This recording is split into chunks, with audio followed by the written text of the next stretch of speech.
Okay, so we're going to go through and cover the artist habits of mind. There are 8 studio habits of mind.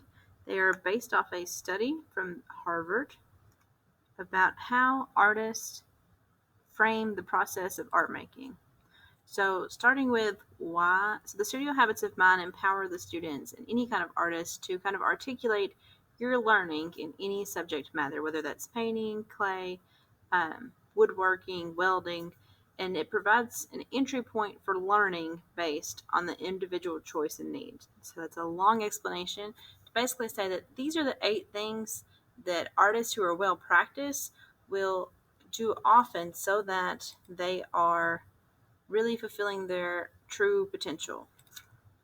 So, the 8 things are developing craft, stretch and explore, observe, artists will engage and persist, they will envision, connect, expressive spirits, and they will reflect. So, these are all practices that will help improve your art making. Now, the main quote that I pulled from the Harvard website is that this studio habits of mind and that artists will use is something that artists describe the thinking that teachers intend for their students to learn during the process of creating, meaning that these are the things that, as a teacher, I hope you get from art classes. Now, I know I want you to know the elements of art and the principles of design and how do you hold a paintbrush, how to layer paint, how to mix a color wheel, all those things that fall under what I teach, but these are sort of the side effects of learning those um, different media and processes that you develop these 8 habits that will hopefully remain with you through your life. So the first one is sort of the basic one. This is developing your craft, meaning that you're just learning how to use the tools and the materials that I give to you and doing that through creating different art processes that are sort of common to most artists. So in this class, to develop our craft, we will create artworks, we will do sketchbooks, we will have several skill building activities. That's more so where we're going through and taking notes or doing some practices before we actually start on the project. So that's developing your craft. The next one is engaging and persisting. So this is learning to embrace the problems that are given to you. So a lot of times I will give you a certain challenge, such as it has to be a photograph of an animal eye when you're doing your texture drawings. Um, and you have to solve that problem that I've given you. Or maybe I give you a piece of paper and it's only 3 inches by 3 inches, like a sticky note, and you have to draw a complete work of art in that tiny space.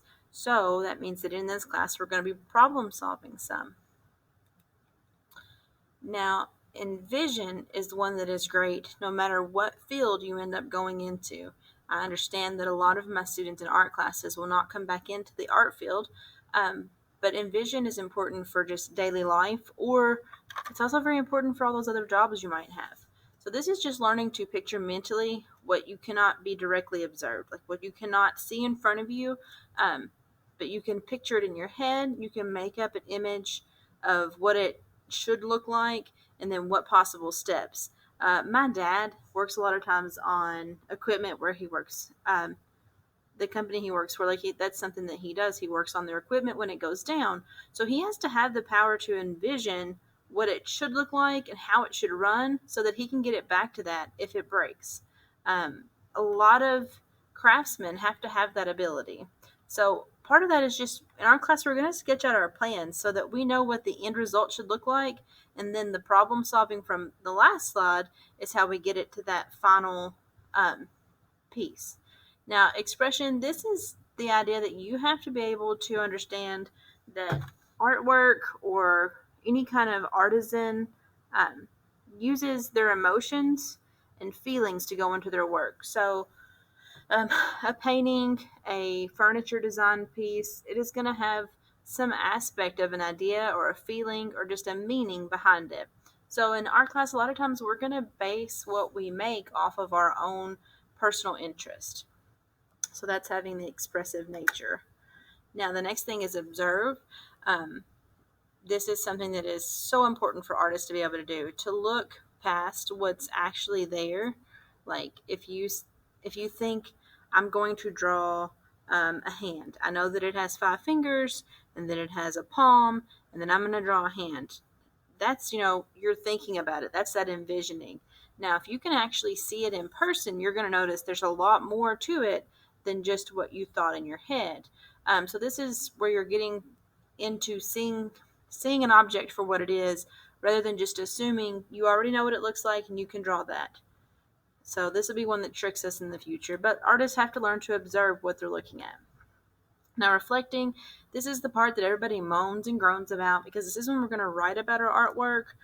Also, this year we're going to be keeping a portfolio, meaning that you're going to upload a picture of artwork throughout the year at different points to a slideshow, and then that will show your progression of different art pieces you made in this class. And that leads into some reflection, because you're looking back at stuff you've done in the past and figuring out how you can make yourself better in the future. So if you can reflect, that just means that you're learning how to talk about your artwork. All right, so this is my favorite one. In art class, we're going to stretch and explore. It does kind of channel me into being Miss Frizzle for a little bit, because we're going to take chances and make mistakes and get messy. We're going to make mistakes. That is totally okay. You just need to grow from that mistake. Now, that's your stretching up there at the top. If you don't ever make a mistake and you do the same thing all the time perfectly, you haven't improved yourself. You can do that one thing really well, but what about all the other things out there that you need to learn how to do? Okay, so this is a great mindset to have in more things than just art class. So you have to learn to reach beyond your own capabilities, to kind of try things without a plan, and then to see what happens. So that's a great skill set if we can figure out how to stretch and explore our brains. Now, I'm also going to talk about connections.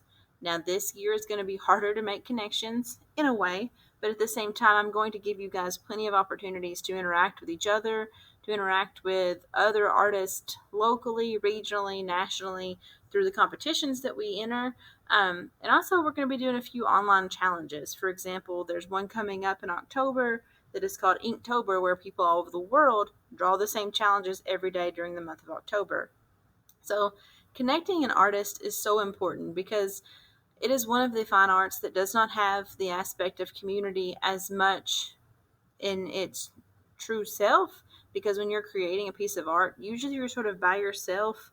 Maybe you're in a classroom, but you're in your own head and trying to think through the process. Whereas if you were in theater or band, or even a dance company, you're usually interacting with other artists.